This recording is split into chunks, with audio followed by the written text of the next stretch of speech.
11:20 വന്നപ്പോൾ ഞങ്ങൾ ഒരു അഴുക്ക് മാത്രം ഉണ്ടായിരുന്നു. വന്നപ്പോൾ ഞങ്ങളെല്ലാവരും മെയിൻ ലൈൻസിൽ ഒരു പയ്യൻ വന്നു. മെയിൻ ലൈൻസ് കൊണ്ടപ്പോൾ അപ്പോൾ അവർ വന്നിട്ട് മെയിൻ ലൈൻസ് പോയെന്ന് പറഞ്ഞു. അപ്പോൾ വാച്ചർ വിളിക്കാൻ ഞാൻ പറഞ്ഞു. വാച്ചർ വിളിക്കുമ്പോൾ വാച്ചറിൻ്റെ ലൈൻസ് 3 ലൈൻസ് ഇല്ലെന്ന് പറഞ്ഞപ്പോൾ അപ്പോൾ ഞങ്ങൾ തിരിച്ച് എല്ലാവരും നോക്കിയപ്പോൾ ഞങ്ങളെ കൂടി കയറാൻ പറ്റിയില്ല. അകത്ത് കയറാൻ പറ്റിയില്ല. അകത്ത് കയറി കഴിഞ്ഞാൽ എങ്ങനെ രക്ഷപ്പെടാം? അപ്പോൾ അവിടെ ഒരു വെട്ടം മാത്രം ഉണ്ടായിരുന്നു.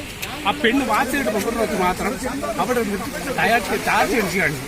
അത് ഞങ്ങൾ വന്ന് ഇറങ്ങിയപ്പോൾ ഞങ്ങളോട് പറ്റിയല്ല.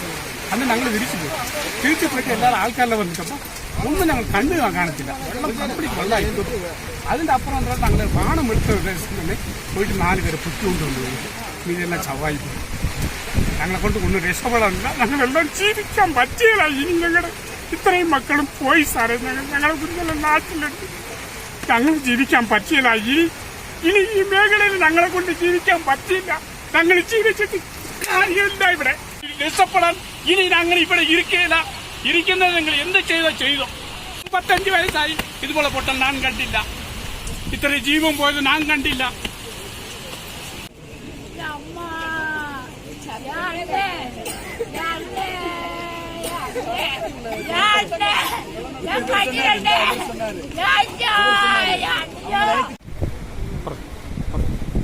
അതെ, പെട്ടുപടി ഭാഗത്തുള്ള ആ വലിയ ഡിസാസ്റ്റർ നടന്ന സ്ഥലത്താണ് നമ്മളിപ്പോൾ നിൽക്കുന്നത്. അപ്പം ഏകദേശം 78 പേരാണ് ഞങ്ങളുടെ അറ്റൻഡൻസ് നോക്കിയിട്ട് 78 പേരാണ് അവിടെ ഉണ്ടാവാൻ സാധ്യതയുള്ളതായിട്ട് കാണുന്നത്. അതിനകത്ത് 12 പേരെ നമുക്ക് ലൈവായിട്ട് കിട്ടിയിട്ടുണ്ട്. തിരിച്ച് 8 ബോഡിയും കിട്ടിയിട്ടുണ്ട്. ഇപ്പോൾ 58 പേർക്ക് വേണ്ടിയുള്ള ഒരു തെരച്ചിലാണ് ഇപ്പോൾ നടന്നുകൊണ്ടിരിക്കുന്നത്. ഈ കനത്ത മഴയും മഞ്ഞും ഈ രക്ഷാപ്രവർത്തനത്തെ വല്ലാതെ തടസ്സം ചെയ്യുന്നുണ്ട്.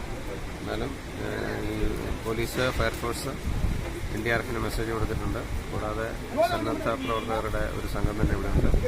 എസ്റ്റേറ്റിലെ തൊഴിലാളികൾ ഇങ്ങനെ വലിയ സംഘം ഈ തെരച്ചിലിൽ ഏർപ്പെട്ടിട്ടുണ്ട്.